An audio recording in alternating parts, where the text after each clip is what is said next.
Приехала на квартиру, у нас залили пол наконец-то. Меня просто ведом, я чисто встала с кровати и поехала.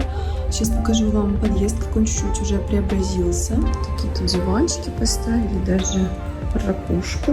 Очень даже миленько. Цветочки уже поставили. Здесь пальмочка. Блин, вот как детали, да, красиво все вообще делают. Надеюсь, я уже скоро это скажу про нашу квартиру.